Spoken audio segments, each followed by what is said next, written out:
All right, well, CUPE and the province will resume negotiations today in an effort to hammer out a deal after the situation turned rather ugly last week. Certainly did. Joining us now live is Laura Walton, the president of CUPE Ontario School Board's Council of Unions. Laura, appreciate the time this morning. So what is the starting point here when you get back to the table at 10 o'clock this morning? Because last week the province apparently upped its original offer on wages. You've apparently come down here. Like, just kind of where are we? What's the sort of starting point this morning? Well, I think at the starting point this morning is that we need to have an offer come from the government and the employer, because the last one we saw was a piece of legislation that stripped our rights. So that is now gone. And so they need to come with a real offer, and we can go from there.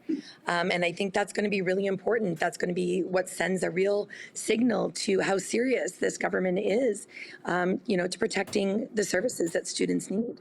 And Laura, based on the events of the past 24 hours, how confident are you that a deal is within reach? I'm really confident that a deal can be in reach, because I think what we saw yesterday was a real display of not just worker power, but, often this government tries to separate workers from parents. Workers are parents. And so what you saw yesterday was a real display of parent power as well.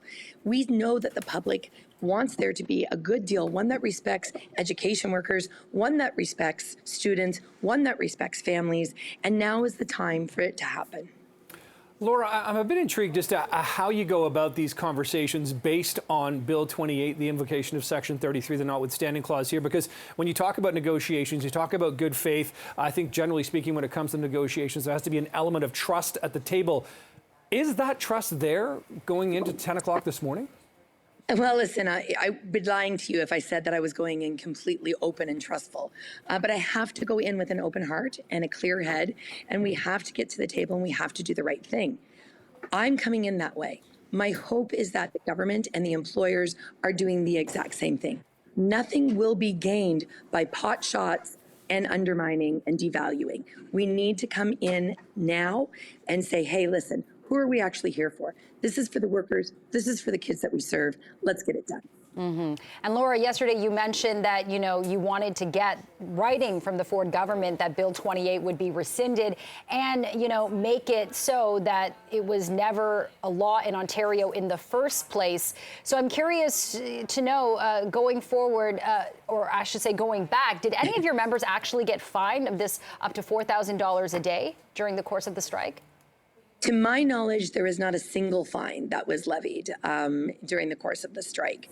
And I just want to do a shout out to those really brave and bold workers and also their communities that supported them en masse.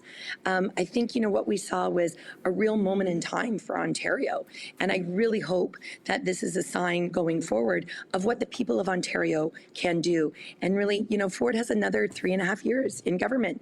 I think he should see this as a sign that, this is how we will get things done. We cannot always be adversaries. And if you're working for workers, you have to work for all workers. And it was interesting, of course, we saw some polling come out over the weekend, Laura, which sort of showed that the majority, it seemed, of people in Ontario were kind of on the side of the workers versus on the side of the government here. But it's fair to say there was criticism on all sides. I mean, certainly the government getting it for the heavy-handed, notwithstanding clause approach. But also some people were saying, this idea of that threat of a strike there, that had a lot of parents shaken, nervous. I'm sure you heard from people as well. And many of your members, of course, are parents as well.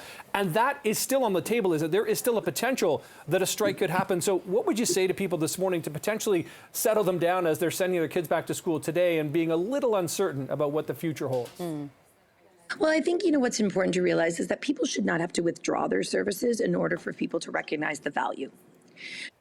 Schools cannot run without us. We've seen that for the last 2 days. Schools cannot run without us. And so it's time to stop undermining. It's time to stop carrying on about part-time hours, full-time hours, and recognize we need these qualified people in our schools. And in order for them to be able to be in our schools, they have to be able to afford to live. You cannot say that people are valuable and necessary and then turn around and pay them peanuts. It's time to really recognize the value of these workers, the amazing services that they provide. It's time to invest in education. It's time to invest in students. It's time to get a deal done. And Laura, speaking of a deal, are you using the same mediator this time? And is there a timeline before, you potentially issue another strike? Well, we are using the same mediator. He's back and he does understand the issues. I think what's really important before there's anything is we need to see this bill being done. Students are in class today. people should be in Queen's Park today as well. Okay, we'll definitely watch what happens in Queen's Park and, of course, what happens at 10 o'clock as well. Laura Walton from CUPE, Thank you. appreciate the time this morning. Thanks so much. Thank you. Take care.